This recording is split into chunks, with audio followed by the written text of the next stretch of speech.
kenapa berhenti di sini, Dek? Bang, lihat burung itu. Indah ya bang, suara burungnya. Iya, Dik. Begitulah kalau kita menjaga ekosistem burung-burung itu. Burung-burung ini akan berkembang biak, terbang ke sana kemari dengan indahnya. Jadi bang, apa ya itu ekosistem?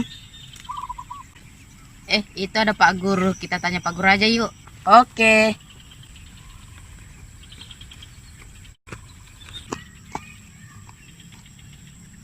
Pak Guru, Bapak lari pagi juga. Iya nak. Baru kalian berdua kenapa berhenti di sini? Begini, Pak. Kami sedang menikmati pemandangan dan juga kicauan burung-burung di sini. Iya Pak Guru, tadi bilang abang burung-burung di sini banyak karena kita menjaga ekosistem Pak Guru. Tapi apa itu ekosistem Pak Guru? Nah, kalau kalian mau tahu apa itu ekosistem, mari dengarkan penjelasan Pak Guru. Baik Pak Guru. Ekosistem adalah interaksi antara makhluk hidup yang disebut biotik dengan faktor fisik lingkungannya yang disebut abiotik. Komponen biotik terdiri dari tumbuhan, hewan, manusia, pengurai seperti jamur, cacing, bakteri, dan lain-lain. Komponen abiotik terdiri dari cahaya, udara, air, suhu, tanah, nutrisi dalam tanah, kadar garam, dan lain-lain. Jadi, setiap interaksi antara makhluk hidup dan lingkungan sekitarnya dinamakan ekosistem. Contoh, interaksi sapi yang sedang makan rumput di padang rumput, sapi memerlukan udara untuk bernafas, air untuk minum, dan rumput untuk makanan. Sedangkan rumput tadi membutuhkan nutrisi dari dalam tanah, cahaya matahari, air, dan udara untuk bertahan hidup. Setiap komponen biotik memiliki peran yang berbeda-beda dalam lingkungan. Misalnya, tumbuhan berperan sebagai produsen, artinya satu-satunya makhluk hidup yang bisa membuat makanan sendiri.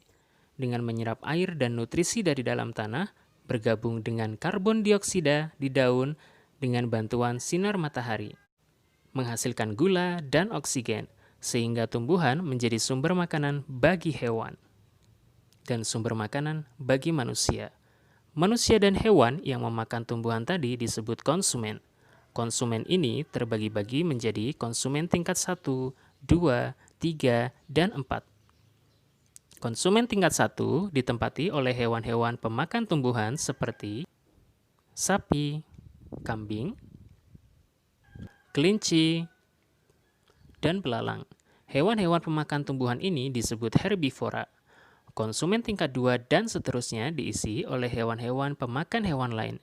Jika hewan tersebut hanya memakan hewan lain sebagai makanannya, dikelompokkan ke dalam hewan karnivora. Buaya, ikan hiu adalah contoh hewan karnivora. Tapi jika hewan tersebut memakan hewan lain sekaligus tumbuhan, maka hewan-hewan ini digolongkan hewan omnivora. Kucing, ayam, dan anjing adalah contoh hewan omnivora. Yang terakhir adalah pengurai. Pengurai ini contohnya jamur. Belatung dan bakteri berperan menguraikan sisa-sisa makhluk hidup baik dari tumbuhan maupun bangkai hewan kembali menjadi nutrisi yang masuk ke dalam tanah dan dapat diserap oleh tumbuhan lagi. Perpindahan energi dari produsen ke konsumen sampai ke pengurai disebut rantai makanan. Misalnya, fitoplankton dimakan oleh zooplankton dimakan ikan kecil dimakan ikan sedang dimakan oleh ikan hiu mati diuraikan oleh bakteri dan hewan pengurai lainnya. Beberapa rantai makanan yang saling berkaitan dinamakan jaring-jaring makanan. Nah, begitulah nak kalau kita melestarikan alam. Nah, maka burung-burung di sini bisa hidup dan berkembang biak dengan baik. Makanan mereka tercukupi. Maka dari itu kita harus menjaga ekosistem. Sebagai orang yang berpendidikan, kita harus memelihara alam beserta isinya supaya bisa mereka melangsungkan hidupnya. Begitulah cara kita melestarikan ekosistem. Paham anak-anak? Oke Pak Guru, sekarang kami benar-benar sudah paham. Terima kasih. Nah, kalau begitu Pak Guru lanjut lari dulu ya. Tapi sebelumnya, nanti kalian sampai rumah jangan lupa cari informasi di internet tentang apa itu ekosistem baru. Kalian screenshot, antar ke WhatsApp-nya Pak Guru ya. Siap Pak Guru, kami pamit dulu.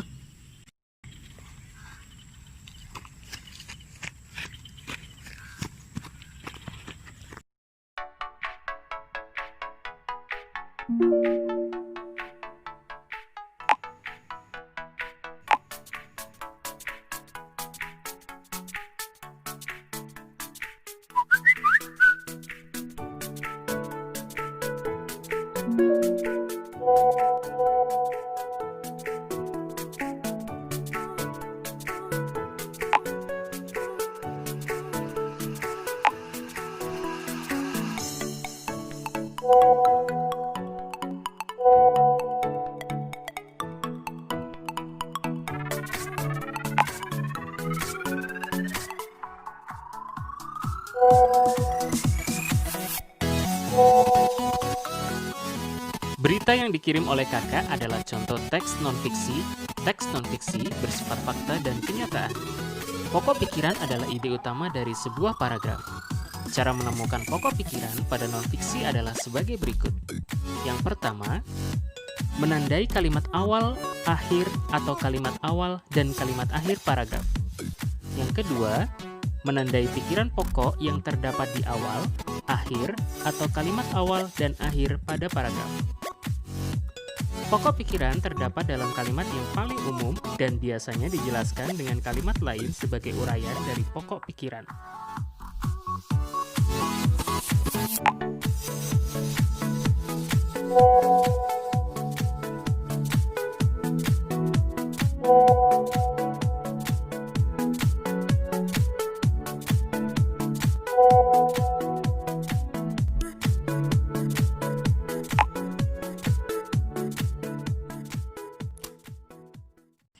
Nah, itu dia tadi penjelasan materi kali ini tentang ekosistem di lingkungan kita, serta teks non-fiksi.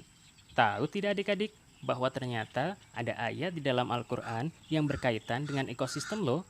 Salah satunya ada di surat Al-Baqarah ayat 164, yang artinya, sesungguhnya pada penciptaan langit dan bumi, pergantian malam dan siang, kapal yang berlayar di laut dengan muatan yang bermanfaat bagi manusia.